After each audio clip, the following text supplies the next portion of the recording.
Stock market का return कहाँ से आता है, कैसे आता है? देखिए, शॉर्ट टर्म में तो हमेशा मैंने मेंटेन किया कि 100% लक है, किसने क्या बोल दिया, क्या कर दिया, उसके बेसिस पे शॉर्ट टर्म में स्टॉक मार्केट ऊपर नीचे करता है, उसका कोई लॉजिक नहीं है। लेकिन मीडियम टू लॉन्ग टर्म अगर आप देखें तो वहाँ पे लॉजिक होता है। लॉजिक क्या है कि जिस भी कंट्री में आपने इन्वेस्टमेंट किया है वो कंट्री का परफॉर्मेंस कैसा चल रहा है, वहाँ पे जो लिस्टेड कंपनीज़ हैं उनका परफॉर्मेंस कैसा चल रहा है।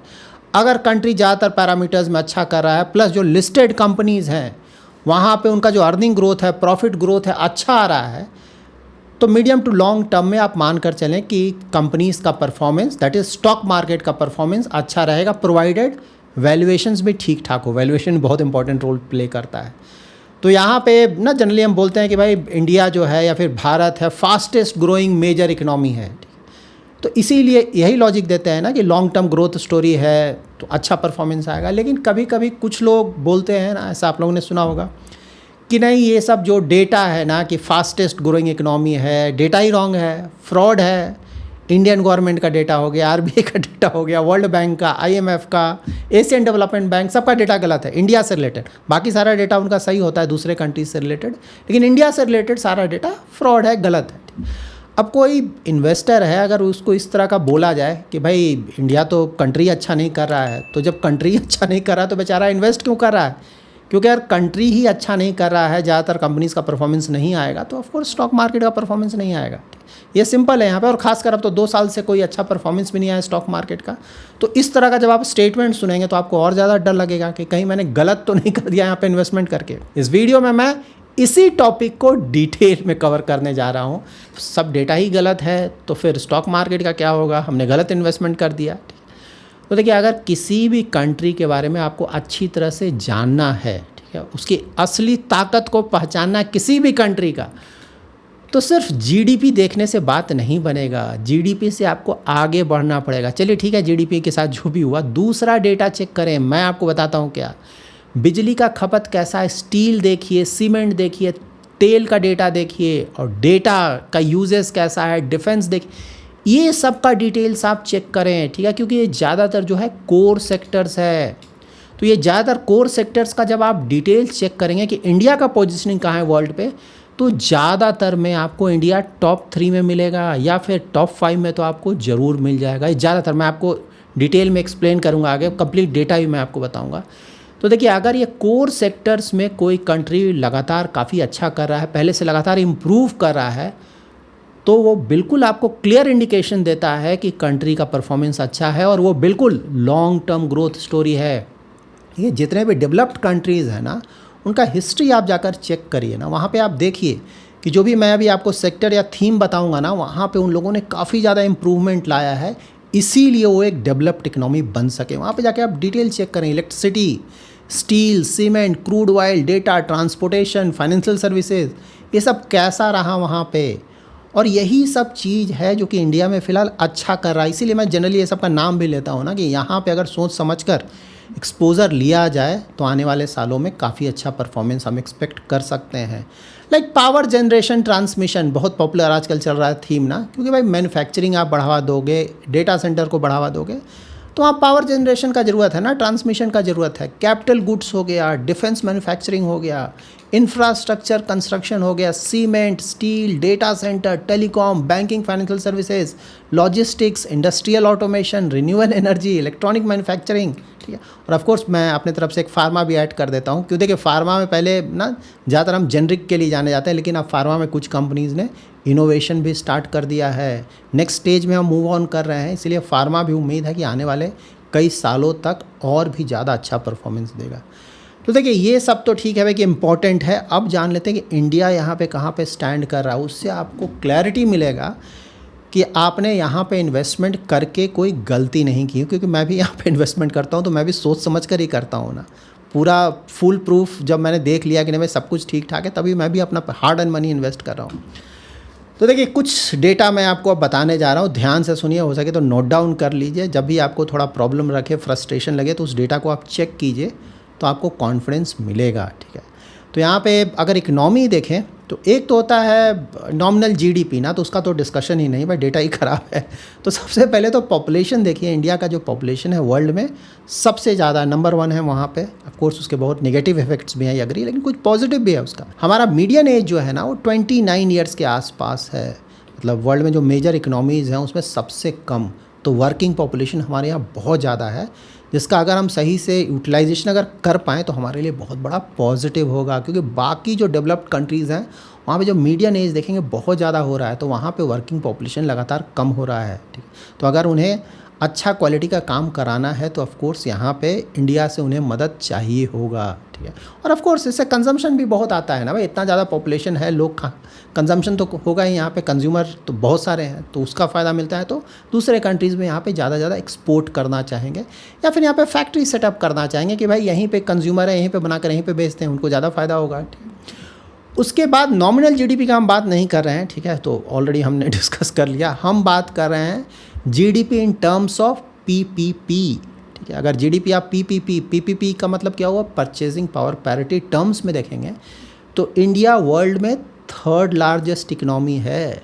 नंबर 1 क्या है, यूएस नहीं है नंबर 1। पीपीपी टर्म्स में नंबर 1 है चाइना वर्ल्ड में, नंबर 2 है यूएस, और नंबर 3 है इंडिया, ठीक है। नंबर 3 पे इंडिया। और ज़्यादातर जो मैं आपको डेटा बताऊंगा ना वो इसको जस्टिफाई भी करेगा जो मैं आपको अब बता रहा हूँ। देखिए पीपीपी का मतलब क्या होता है ना, जैसे इंडिया में आप ना जैसे डिनर या लंच कर रहे हैं बाहर, मान लीजिए कि 100 रुपीज़ का, मान लीजिए 100 रुपीज़ का आपने किया, यहाँ पे 100 रुपीज़ का खर्च आपको आ रहा है, और यूएस में इसी क्वालिटी का खाना आपको $10 का मिल रहा है, ठीक है। तो यहाँ 100 रुपीज़ और वहाँ $10, लेकिन $10 में $1 का वैल्यू मान लीजिए अगर 95 रुपीज़ के आसपास बोलें, तो यूएस में अगर रुपी टर्म्स में आप खाने जाइएगा तो 950 रुपीज़ लग जाएगा।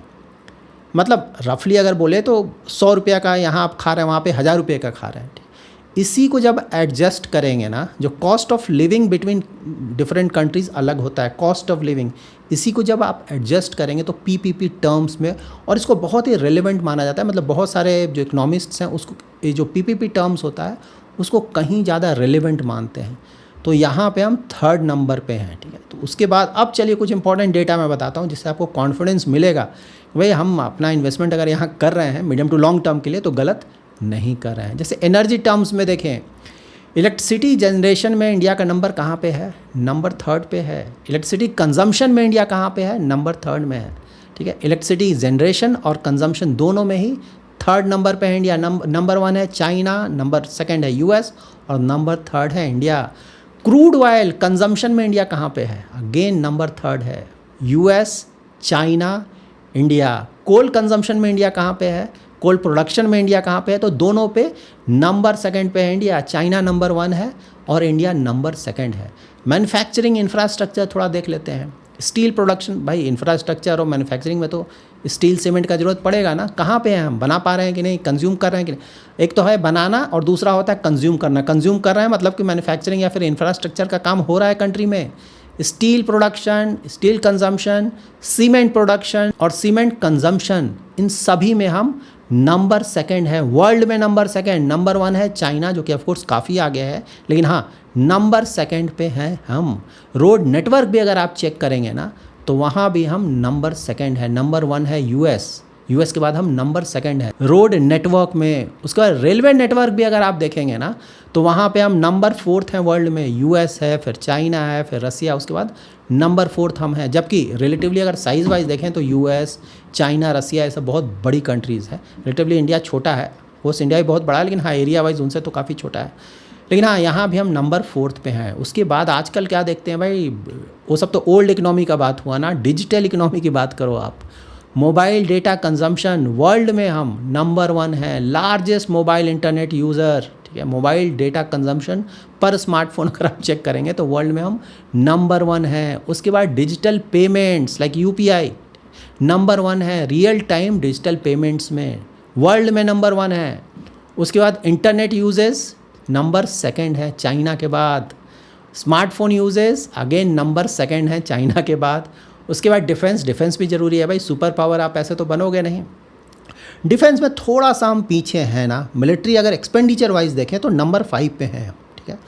यहाँ पे यूएस नंबर 1 है, फिर चाइना है, फिर रसिया है, फिर जर्मनी उसके बाद है। इसीलिए मैं बार बार बोलता हूँ ना कि डिफेंस बहुत ही अट्रैक्टिव सेक्टर है इंडिया में, क्योंकि एक तरफ चाइना बैठा हुआ है, फिर पाकिस्तान बैठा हुआ है, बांग्लादेश बैठा हुआ है। इन सभी के साथ हमें एक साथ मुकाबला करना होगा। फ्यूचर में ऐसा कुछ हो सकता है, यू नेवर नो।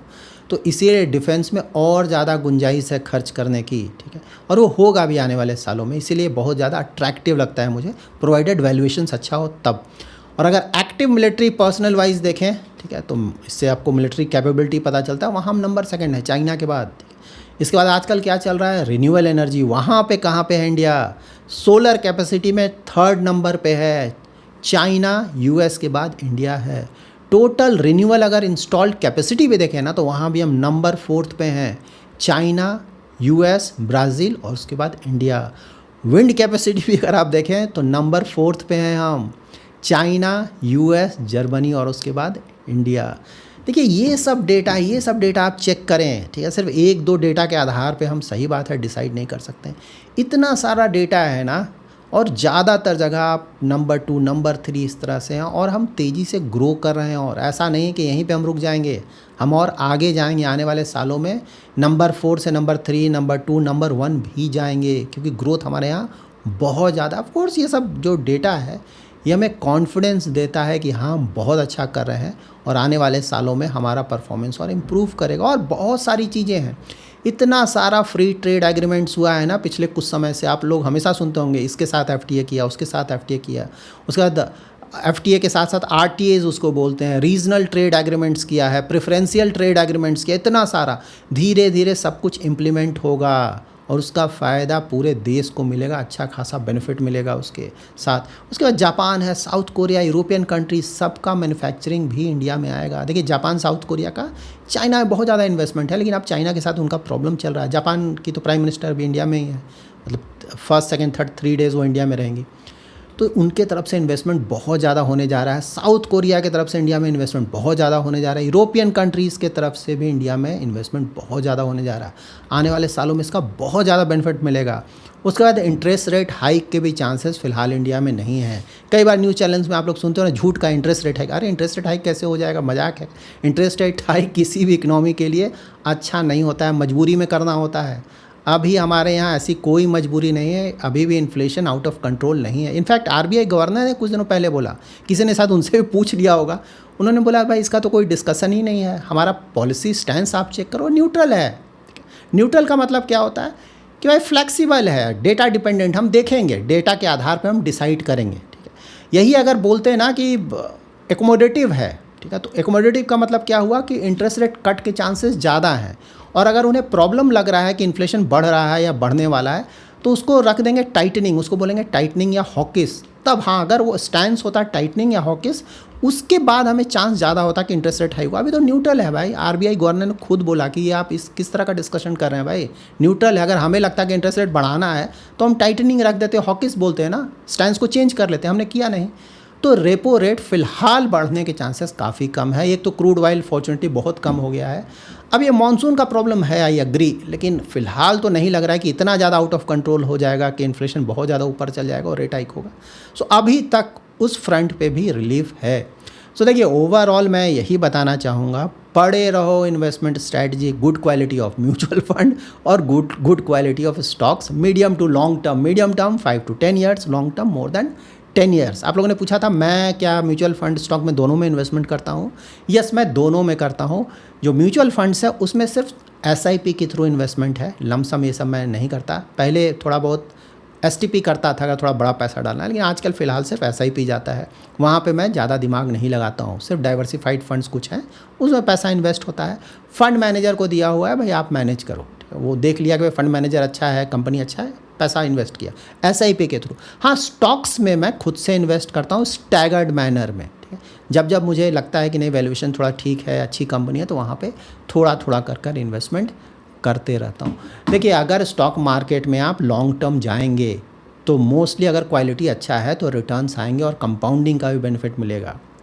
अभी आप लोग बोल सकते हैं अरे सब कुछ इतना अच्छा चल रहा है तो 2 साल से रिटर्न क्या? भाई स्टॉक मार्केट ऐसा ही काम करता है, पूरा हिस्ट्री जाके चेक कर लीजिए ना, 1 साल 2 साल का कई बार आपको पीरियड मिल जाएगा जबकि कोई रिटर्न नहीं आया। इनफैक्ट कभी कभी 3-4 साल का भी पीरियड मिलेगा इंडियन स्टॉक मार्केट में, जब रिटर्न कुछ नहीं आया है, ऐसा भी पीरियड आता है। लेकिन उसके बाद रिटर्न बहुत ज़्यादा होता है और फिर एवरेज आउट कर लेता है मार्केट। ये हमेशा ध्यान में रखें। मैं हमेशा बताया ना कि जो मार्केट जब वापस आएगा इंटरेस्ट के साथ आपको रिटर्न देगा। इंटरेस्ट के साथ मतलब यहाँ इंटरेस्ट तो मिलता नहीं है, उसका मतलब ये है कि अच्छा खासा बढ़कर रिटर्न आएगा। ठीक है, स्टॉक मार्केट ऐसा ही काम करता है। अगर आप इन चीज़ों, अगर रिटर्न ज़्यादा चाहिए तो आपको झेलना पड़ेगा ना। अगर आप ये सब नहीं झेलते हैं तो बहुत सारे प्रोडक्ट्स हैं, एफडी है, आरडी है, बॉन्ड्स है, गवर्नमेंट के स्कीम्स हैं, पोस्ट ऑफिस डिपॉजिट है, बहुत सारा है, डेट म्यूचुअल फंड है, ऑप्शंस की कोई कमी नहीं है। लेकिन अगर आपको ज़्यादा रिटर्न चाहिए तब ये सब आपको झेलना पड़ेगा। स्टॉक मार्केट में कुछ भी अजीबो गरीब नहीं हो रहा है, ये ऐसा ही काम करता है। क्योंकि उधर कोविड के समय से ना बहुत ज़्यादा रिटर्न आ गया, एवरेज आउट कर रहा है 1-2 साल, और उसके बाद इकोनॉमी के भी हालात थोड़ा बीच में ख़राब हुआ था, वैल्यूएशन बहुत ज़्यादा हो गया था, सही बात है, मार्केट गिर गया। अब 2 साल तक कंसोलिडेट किया है, अब इसके बाद आने वाले समय में को उम्मीद है कि धीरे धीरे यहाँ पे परफॉर्मेंस आएगा। So that's it in this video. अगर आपको ये वीडियो पसंद आया है तो जरूर लाइक एंड शेयर करें। पहली बार हमारे यूट्यूब चैनल पे आ रहे हैं तो चैनल को सब्सक्राइब करें और हाइप जरूर करें। Thanks lot for watching.